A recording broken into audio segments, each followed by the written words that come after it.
हम स्वच्छतार सहित सेटा करा ये निर्देश माननीय मुख्यमंत्री माननीय मंत्री एवं प्रत्येक विभाग कर्मचारी को यह निर्देश दि जाए जहाँ भी करा स्वच्छतार सहित करा एवं जो कथाटी आगु आपण मैंने अनेक समय तो आप आसिक से सब बरणी आपण मैंने नहीं किंतु आज जो सविशेष आलोचना है मत लगुच एमती आलोचना एमती खोलाखोली आलोचना चाषी बा मिलर क्या आम कहूनु जे किए असुविधा पड़तु सेठी चाषी भी उपकृत होंतु सेठी मिलर भी उपकृत होंतु किंतु स्वच्छतार सहित सेटा हो जो कटनी छटनी अच्छे बाद दिया सेटा तो बाद दिया जिवो से बदल में आमर एफएक्यू रो जो मान निर्धारण करने किसी मशीन्स अणा जा द्वारा से गुड़िक एफएक्यू रो मान निर्धारण करा जिवो एवं तार बेनिफिट सेटा चाषी माने पाइबे एवं चाषी मानक भी अनुरोध जतबेले आनिबे सेतरे भी टिके देखिबे जेमति पानी पानी न करिकि बा गोड़ी पथर ये सब को मिसेकी न आनिकी तादर भी सेमाने भी टिके ध्यान देबे सरकार भी ध्यान दौरान तो निश्चित भाव में तार लाभ चाषी भाई माने पांतु एवं जेमति आज अनेक कथा उठी किसी पॉलिसी स्तर में परिवर्तन हबार किसी दरकार अच्छी मु आशा करुच्ची जे एथर विधानसभा भी ये सब विषय रे जेहेतु बर्तमान धान प्रोक्योरमेंटर समय भी अच्छी तो विधानसभा भी ये सब प्रसंग आसब एवं सरकार भी ता प्रति चिंता करेंगे और पदक्षेप भी नेबे। विगत वर्ष आम देखीचु जे मंडी मिलर गाँ चले मिलर इच्छा धान उठे ये चलित वर्ष ना ना ना एथिरे से सबुर संभावना नहीं आउ से प्रश्न भी उठा को आम दबू ना से विषय रे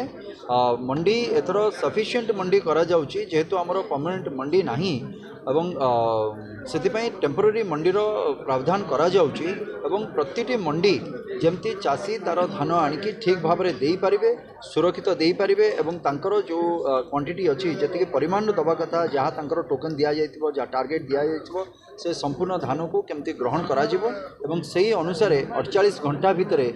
केमती समानकर पेमेंट पहुँचबो एवं मिलर का पाखक जो जीवा कथा तार केमती सुबंदोबस्त करा जिवो एवं मंडी को आनिबा पई जने चाषी जमती असुविधार सम्मुखीन न हुए से राज्य सरकार जड़े जड़े मंत्री को दुई दुईटी जिलार भी दायित्व दि जाइए ता सहित प्रत्येक अधिकारी प्रत्येक निर्वाचित प्रतिनिधि समस्त को दायित्व दि जाइए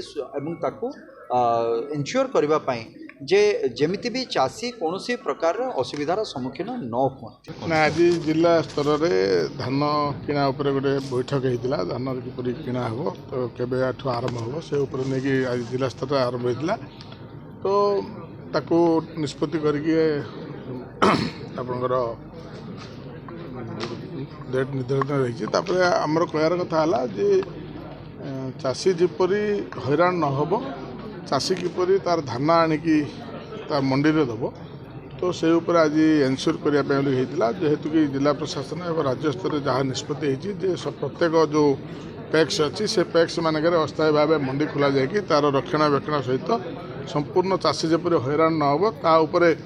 ध्यान देवाई प्राय बैठक में सर्वसम्मति क्रमे मिलर माने एवं चाषी माने विधानसभा स्तर नेता माने एवं अफिसर माने समस्त सहित पुंखानुपुंख आलोचना होगी आज भल वातावरण अनुष्ठित तो आशा रखुचु निश्चित भाव में जो नुआ सरकार आसिला परे जो धान क्विंटाल 3100 टंकार दर स्थिर होती तो निश्चित भाव में चाषी तार सुविधा पाइब और जो बॉर्डर सिक्योरिटी बॉर्डर प्रोब्लेम होती तो से बॉर्डर उपर तीक्ष्ण दृष्टि रखिकी जपरी जेहेतु कि आंध्र रे धान मूल्य कम अच्छी तो से धान आम अंचल को आसबार संभावना रही से आलोचना होती जे बॉर्डर सील करा तेणु जहाँ जहाँ व्यवस्था करा बर्तमान से व्यवस्था जदि ठीक भाव में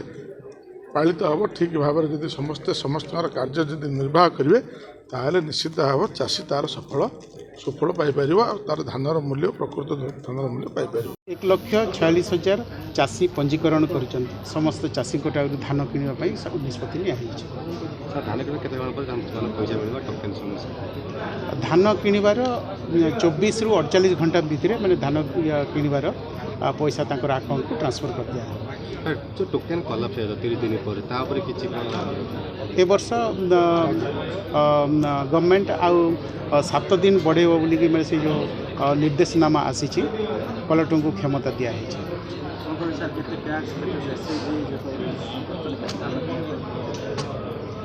टोटाल आमर 481 जन। गंजाम जिलार जिला परिषद भवनर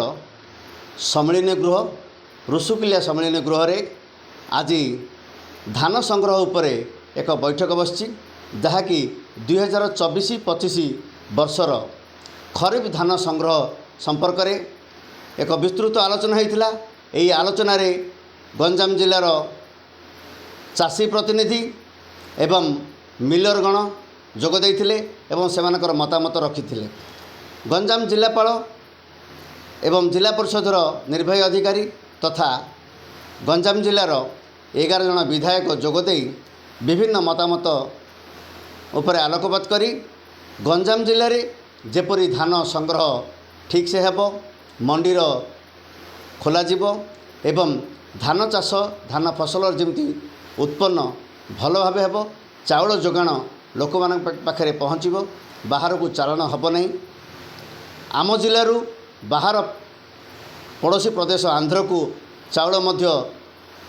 चोराचालान होची। ए संपर्क में विस्तृत आलोचना हो एक सठिक दिग्दर्शन भाव आलोचना होता धान संग्रह उपरे। निश्चित रूपे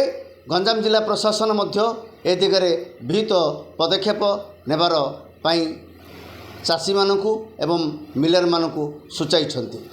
छत्रपुरु कैमरा पर्सन अशोक रथन सह के सत्यनारायण रेड्डी रिपोर्ट प्रतिदिन टीवी।